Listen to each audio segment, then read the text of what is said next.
Кто-нибудь из вас может представить себе ситуацию, когда пышного цветения орхидеи не хочется? Я сейчас оказалась именно в такой ситуации, ведь цветение этой орхидеи – моя нескончаемая головная боль. Привет, друзья! Вы на канале «Классика орхидейного жанра». Год назад, 20 октября 2021 года, на этом канале вышло первое видео об этом растении.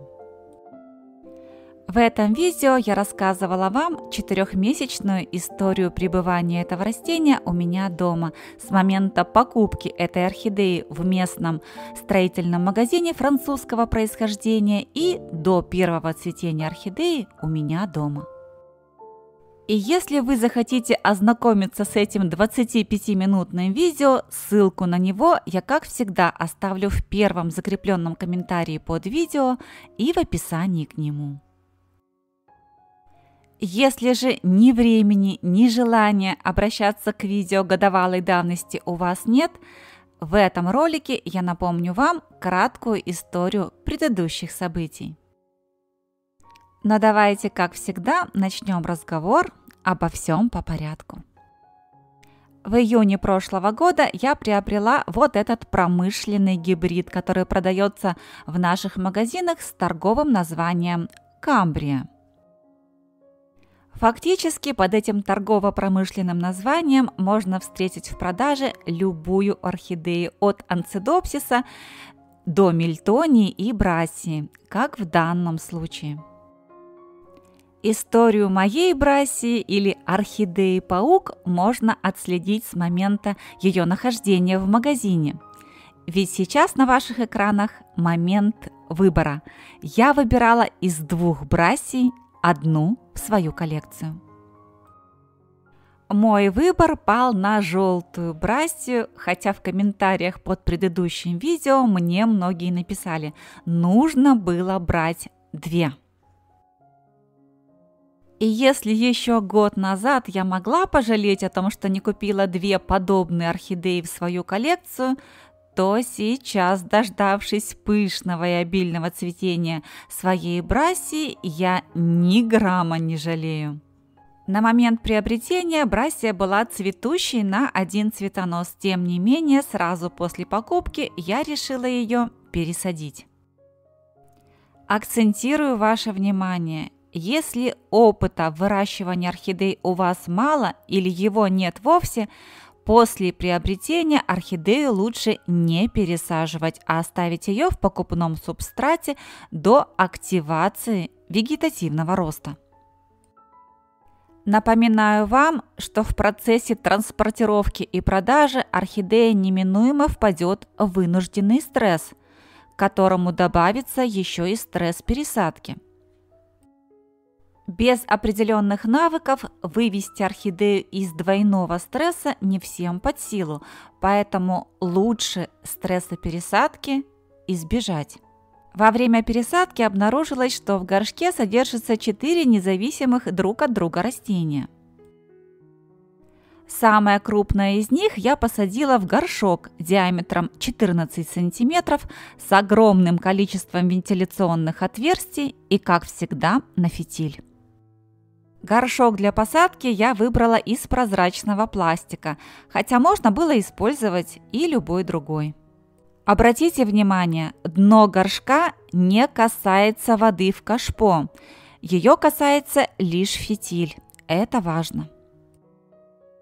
Самая маленькая из 4 посадок была произведена в пластиковую рюмку, объем которой всего 50 мл. Бульбочки были настолько маленькими и немощными, что мне казалось, выжить они не смогут. Сейчас на ваших экранах самая большая и самая маленькая брассии из 4. Сегодня в ходе видео вы обязательно сможете отследить, как изменились эти растения за 1 год и 4 месяца в моем уходе. А сейчас на ваших экранах еще 2 брассии, которые образовались в результате рассаживания уже через 4 месяца после приобретения. За лето прошлого года они очень хорошо подросли, отпились и в зиму прошлого года вступили достаточно окрепшими и полноценными растениями. Выжила даже самая маленькая малышка в 50-граммовом стаканчике. Ну а самое крупное растение в прошлом году цвело 3 раза последовательно. То есть еще во время одного цветения выпускался новый цветонос, и брассия снова зацветала. И так было трижды. Следует отметить, что прошлым летом эта орхидея принимала участие в исследовании о влиянии сока алоэ на орхидеи. Именно после использования сока алоэ, разведенного с водой в концентрации 1:3, эта орхидея в первый раз зацвела. Запомните, как выглядели все 4 брассии ровно год назад, ведь всегда интересно посмотреть на орхидеи в динамике. Симподиальные промышленные гибриды создаются как раз для комнатного содержания и поэтому очень приспособлены к домашним условиям. Еще во время цветения у брассий начался новый виток вегетативного роста с образованием новых побегов. Одновременно с этим у новых побегов начался корневой рост. Обратите внимание, насколько отличаются корни симподиальных орхидей от корней фаленопсисов или моноподиальных орхидей.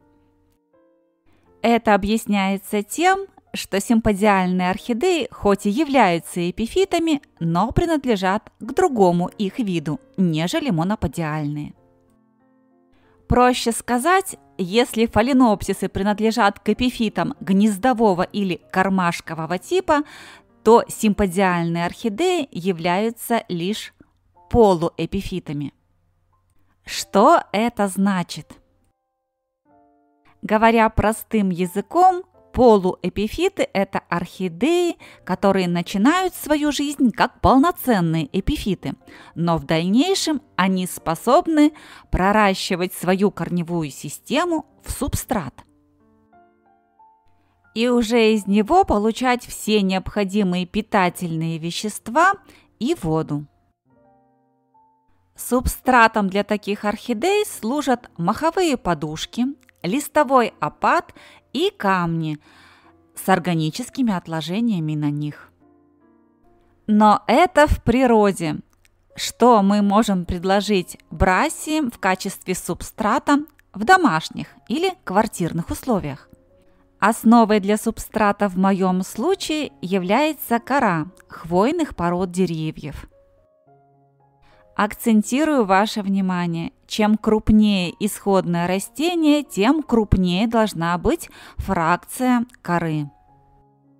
Соответственно, чем растение меньше, тем мельче фракция субстрата. Кора, мох, кокосовые чипсы, кокосовое волокно, триферн – все, что угодно может подойти для посадки брассии. Все эти компоненты субстрата являются взаимозаменяемыми, а их использование зависит лишь от вашей платежеспособности. Можно приобрести дорогущий триферн и посадить орхидею в них, а можно использовать самую дешевую кору и обыкновенный мох из леса или из сквера рядом с домом. Я уже сотни раз говорила и повторю вновь. Не субстрат определяет динамику развития орхидеи в ваших домашних условиях, а именно те самые условия, которые вы сможете создать для своей орхидеи, и тот уход, который сможете ей обеспечить. Вы можете купить самый качественный, самый дорогой и самый лучший субстрат, но не создав для орхидеи правильные условия содержания, вы наверняка не получите динамичного развития орхидеи и ее цветения. И наоборот. А потому не зацикливайтесь на субстрате, не пытайтесь купить для орхидеи нечто невероятное.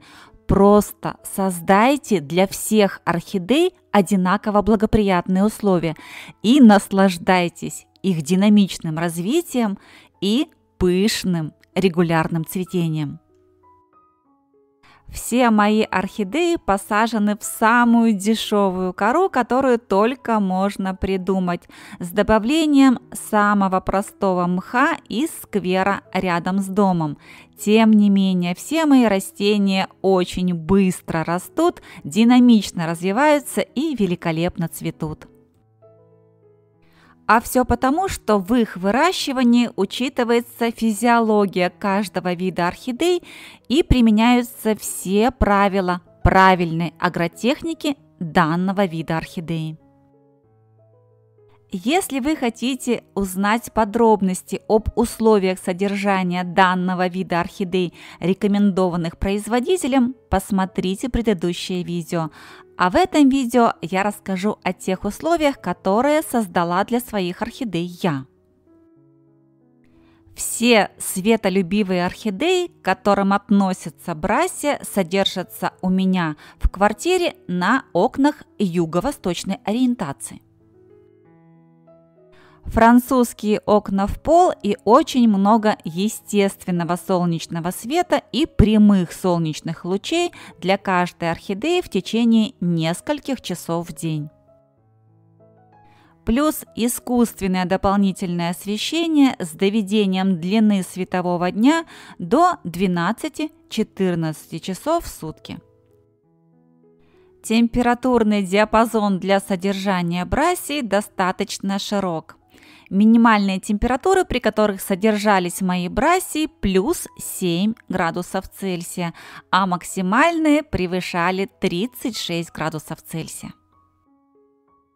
Такой широкий температурный диапазон для содержания моих брассий стал возможен лишь благодаря балконному содержанию в весенний, летний, осенний период. Балкон открытый.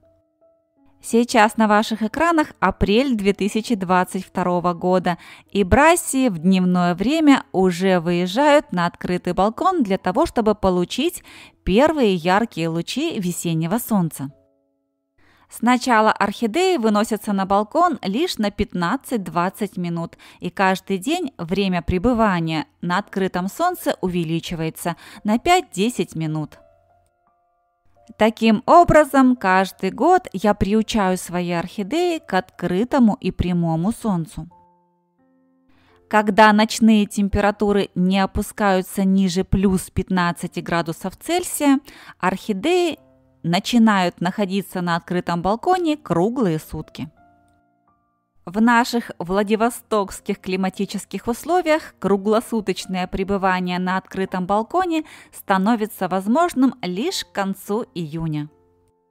С наступлением этого периода уход за орхидеями сводится к минимуму. Их поливает дождь, освещает естественный солнечный свет и прямое солнце, а я лишь жду того периода, когда ночные температуры снова понизятся ниже плюс 15 градусов Цельсия для того, чтобы занести орхидеи внутрь квартиры.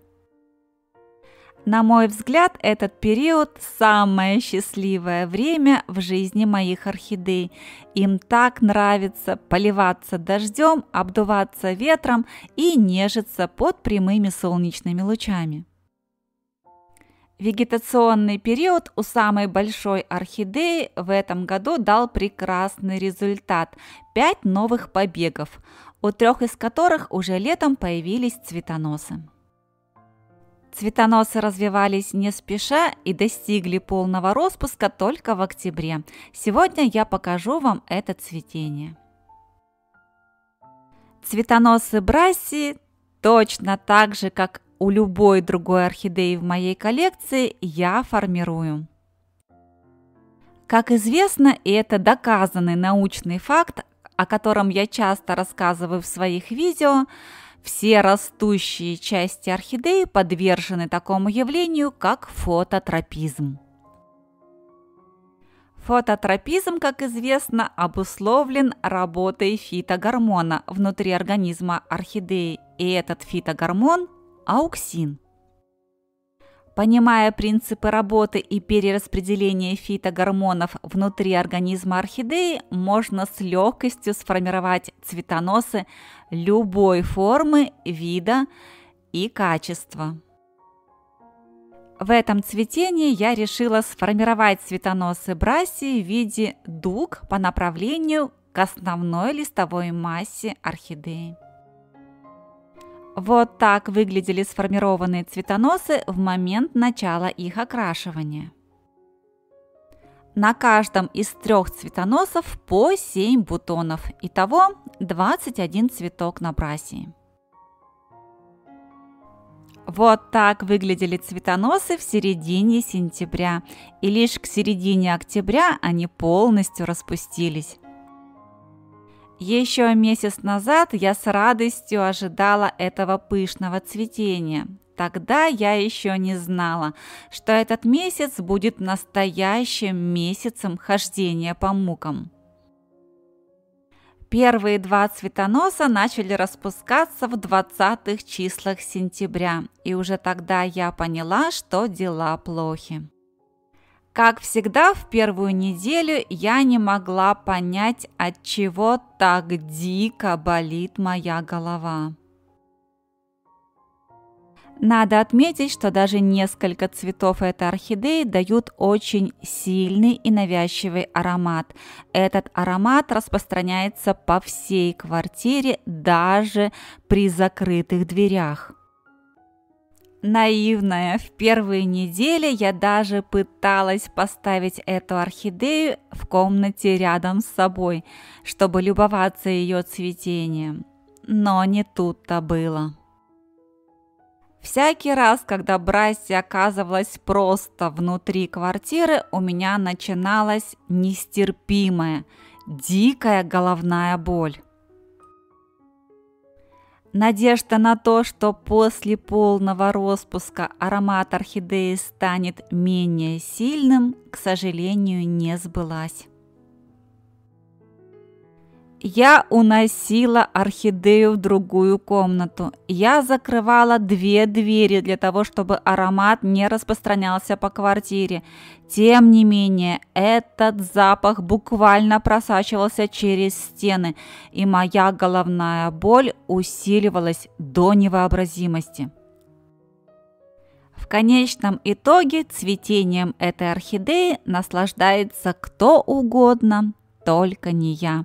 Наслаждаются прохожие, которые видят ее с балкона, наслаждаются мухи и все прочие опылители, которые слетаются на эту орхидею, как на мед. Орхидея-паук, а ведь именно так называется брассия, действительно невероятно экзотична и красива.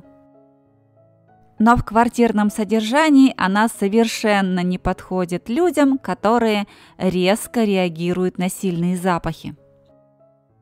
Если реакции в виде дикой головной боли на сильные сладкие ароматы у вас нет, вы можете смело приобретать это растение в свою коллекцию. В таком случае на несколько месяцев в году ваша квартира будет обеспечена натуральным сладким ароматизатором. Плюс незабываемая экзотическая красота.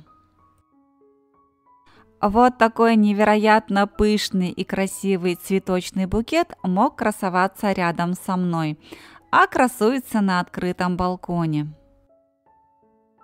И я уже больше никогда не хочу пышного цветения ни этой орхидеи, ни Анцидопсиса Бартли Шварц, ни Зигопиталума Луизендорф, потому что понимаю, я и цветение этих орхидей несовместимы. По крайней мере, в варианте пышного цветения, потому что в прошлом году, когда эта орхидея цвела на 1 цветонос, все было вполне сносно. Сейчас, разглядывая эти цветы, я думаю, какие они красивые, какие яркие и насыщенные цвета, какое великолепие. А тем временем оригинал орхидеи стоит на балконе и благоухает для окружающих мух и пчел. На этой неделе обещают значительное понижение температур, и я думаю, а что будет, если мне все же придется занести эту орхидею домой? А теперь давайте посмотрим на 3 другие брассии и оценим, как они выросли за этот год. Этим летом самую маленькую из них из стаканчика объемом 50 мл я пересадила в емкость побольше. Сейчас на ваших экранах она на первом плане. И посмотрите, как выросло растение. 2 другие брассии тоже за лето очень подросли. Их бульбы уже достигают своей полной величины. Вот такие красавицы, мал-мала меньше. Самая большая из них растет в горшке Арте объемом 0,6 литра. Динамика развития налицо, а это значит, что все для орхидей подобрано правильно. И условия содержания, и уход за ними. И еще одна очень хорошая новость. Теперь в YouTube канал «Классика орхидейного жанра» можно будет найти еще проще по новому имени пользователя. И оно сейчас на ваших экранах. Присоединяйтесь к каналу, вступайте в нашу дружную семью, и выращивание орхидей для вас станет классикой жанра. Ну а теперь пришло время напомнить вам, что 22 минуты вы провели на канале «Классика орхидейного жанра». И если вам понравилось это видео, если вы захотите вернуться на канал вновь, поставьте, пожалуйста, пальчик вверх под видео, подпишитесь на канал, если раньше вы этого не сделали, жмите на колокольчик, чтобы первыми получать уведомления о выходе новых видео, и оставайтесь со мной, ведь впереди у нас много интересного.